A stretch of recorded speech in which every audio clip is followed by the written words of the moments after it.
छत्रपती संभाजीनगरच्या जिल्हा परिषदेच्या 63 जागांसाठी आणि पंचायत समितीच्या 126 जागांसाठी आज मतमोजणीची प्रक्रिया पार पडणार आहे। एकूण 9 ठिकाणी मतमोजणी केंद्र असतील। संभाजीनगरमध्ये ठाकरेंच्या शिवसेनेसाठी ही अस्तित्वाची लढाई असेल। महानगरपालिका आणि नगरपालिका निवडणुकीमध्ये 1 नंबरचा पक्ष ठरलेला भाजप जिल्हा परिषद निवडणुकीमध्ये देखील मुसंडी मारतो का हे पाहणं अत्यंत महत्त्वाचं असेल। सोबतच महानगरपालिकेमध्ये भाजप 2 नंबरचा पक्ष ठरलेला आणि महाराष्ट्रामध्ये मोठ्या प्रमाणात एंट्री करणाऱ्या एमआयएम पक्षानं पहिल्यांदाच जिल्हा परिषद निवडणुकीमध्ये उमेदवार उतरवलेले आहेत। त्यांचं खातं उघडतं का हे सुद्धा पाहावं लागेल।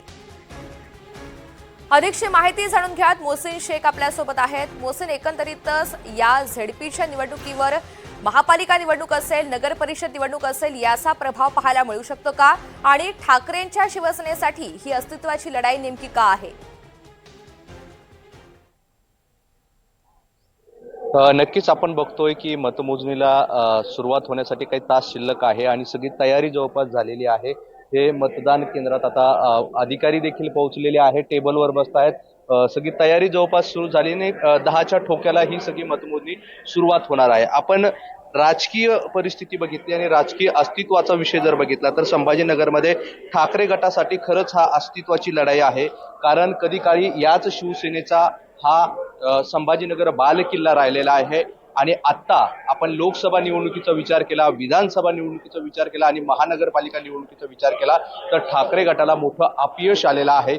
ठाकरे गटाकडून सतत सांगितलं जातं की आमची ताकद ग्रामीण भागात आहे, त्यामुळे ही आता ग्रामीण भागाची निवडणूक आहे आणि या ग्रामीण भागाच्या निवडणुकीत ठाकरे गटाला कितपत यश मिळतं हे पाहणं महत्त्वाचं असणार आहे। दुसरीकडे भाजप आपली ताकद शहरामध्ये वाढवत आहे। महानगरपालिकेच्या निकालातून ते दिसलं होतं। आता ग्रामीण भागात देखील भाजपची किती ताकद आहे हे पाहणं महत्त्वाचं असणार आहे। यासोबत एमआयएम सारख्या पक्षाने शहरात 33 नगरसेवक निवडून आणले होते।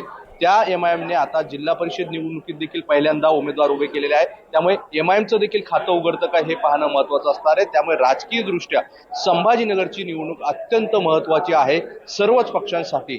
यासोबतच काँग्रेस असेल, राष्ट्रवादी असेल, हे पक्ष देखील कितपत बाजी मारतात हे पाहणं महत्त्वाचं असणार आहे। आणि महत्त्वाचं म्हणजे जिल्हा परिषद निवडणुकीवर कुणाचा विजयाचा झेंडा फडकतो हे देखील तेवढं महत्त्वाचं असणार आहे। अगदीच, आणि पुढच्या काही तासात हे चित्र स्पष्ट होणार आहे। मोहसिन, धन्यवाद सविस्तर माहितीसाठी।